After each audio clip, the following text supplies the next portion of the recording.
je suis Noémie Guiton-Chalère, j'ai 33 ans, je fais partie de la société SOC, qui est une entreprise qui travaille sur le petit cycle de l'eau du groupe NGE. J'ai été pas mal éduquée à la préservation de l'environnement quand j'étais petite. Au début, je voulais être hydrogéologue. J'ai fait un bac S au Mans, donc j'ai toujours souhaité faire des maths plutôt appliquées que des maths dures. C'est la raison pour laquelle je me suis orientée vers un BTS. Plutôt qu'une classe préparatoire, et je ne le regrette absolument pas. Et à la suite de ces 2 ans-là, j'ai préparé le concours d'entrée à l'école d'ingénieurs de Strasbourg, à l'ENGES, l'École nationale du génie de l'eau et de l'environnement, une formation par apprentissage. Aujourd'hui, je suis chef de projet études et travaux au sein de la société SOC. L'activité principale, une mission de réponse à des appels d'offres publics et privés autour du petit cycle de l'eau. Donc on va balayer la partie pompage, la partie traitement, équipement hydraulique, autosurveillance. J'ai une casquette au sein de l'entreprise plus spécialisée sur la partie traitement des eaux usées. En parallèle de ça, j'ai été amenée à faire de la gestion de conduite de travaux à destination d'une usine de production d'eau potable. Et j'ai réalisé des missions également de conduite de travaux sur notre activité de disque biologique et sur la partie autosurveillance ces dernières années. Je participe à la commission technique du Synto, qui a pour objectif de regrouper des professionnels du traitement de l'eau, de suivre à la fois la réglementation européenne sur toute l'évolution des attentes de traitement à la fois en eau potable et en eau usée, autour des problématiques d'optimisation énergétique sur nos stations d'épuration. J'ai la casquette de référente mixité au sein de la SOC, donc qui a pour objectif de promouvoir l'intégration et la place de femmes dans ces métiers techniques des travaux publics. Et j'ai également d'autres missions un petit peu plus exotiques. Aujourd'hui, je fais une gestion de projet pour un skid de turbinage qui va être installé prochainement à Djibouti, en vue de produire de l'électricité à partir d'une turbine qui aura pour fonction d'alimenter une usine de production de chlore à Djibouti.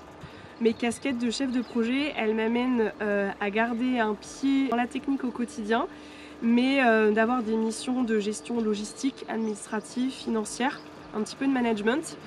Et comme on reste une entreprise de travaux publics, un lien régulier avec le terrain.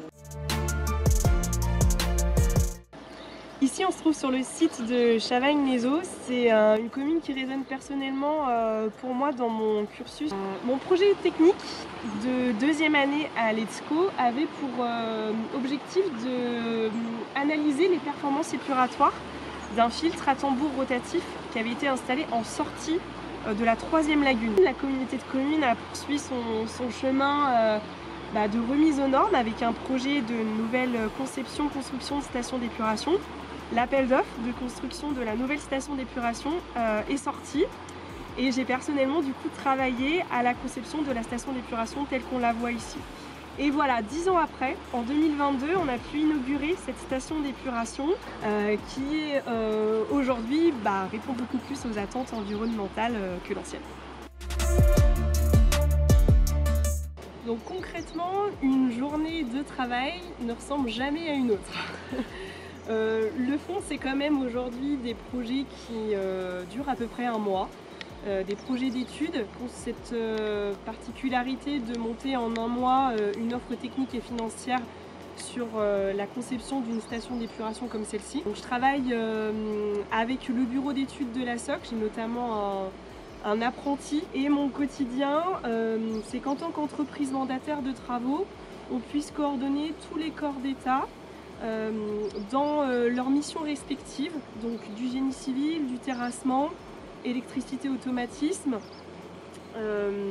Et après, nous, on va garder toute la partie équipement hydraulique sur la station. Et ce que j'ai beaucoup aimé par mes dernières années de travail et qui est vraiment très important maintenant, c'est qu'en ayant toujours un pied sur le terrain, pour moi, on peut être bon derrière un écran. C'est des années qui ont commencé à m'apprendre la vie, la vraie vie en fait. Là, on arrive dans un univers étudiant, d'émancipation, d'indépendance et d'autonomie. Et on rentre dans une école avec des gens vrais, des gens qui veulent faire du terrain. Ça m'a ouvert sur le monde et surtout sur l'humain. Et aujourd'hui, sur les missions de management que j'ai pu faire, je pense que j'ai beaucoup appris de ces années EDSCO où on parle vrai, on garde toujours un bon sentiment d'humilité par rapport à ce que l'autre aussi peut nous apprendre. Ce que j'essaye de faire aujourd'hui avec les gens que je peux manager vient de ce que j'ai appris à l'EDSCO. C'est TPKK. Voilà. C'était un TP qu'on avait en génie des procédés qui avait pour objectif de toucher à la déshydratation des boues. Si on n'était pas très sérieux dans nos pressions, à manœuvrer les vannes, on pouvait finir par repeindre en fait les murs de la salle. Et en tout cas, on savait que quand on était de TPKK, on allait embaumer toute la classe. Quelques anecdotes. Alors, le jour où une très bonne copine a mal réalisé le dosage de la DCO à l'école et en fait a injecté un peu trop rapidement de l'eau dans l'acide. Et il s'avère que ça fait une réaction exothermique plus et qu'on a dû évacuer tout le sous-sol. Plus que jamais, dans les métiers de l'eau, on a besoin de vous demain. Parce que l'avenir, il n'est pas forcément très rose en ce qui concerne l'environnement, en particulier l'eau. Les tensions, elles commencent à venir même dans les territoires. On arrive dans un contexte où on a besoin de jeunes qui sont curieux et curieuses, qui sont débrouillards et débrouillardes, et qui ont envie de connaître. On est à la frontière entre plein de métiers différents, de l'électricité, de l'automatisme et du GC. Vous aurez à croiser des gens qui seront experts un peu plus dans leur domaine, mais en fait chacun dans les métiers de l'eau va vous apporter un petit morceau de votre connaissance pour plus tard. Je vous invite vraiment à garder cette flamme de curiosité en vous, qui vous permettra de participer à la construction du monde de demain. Un petit message spécifique pour les filles.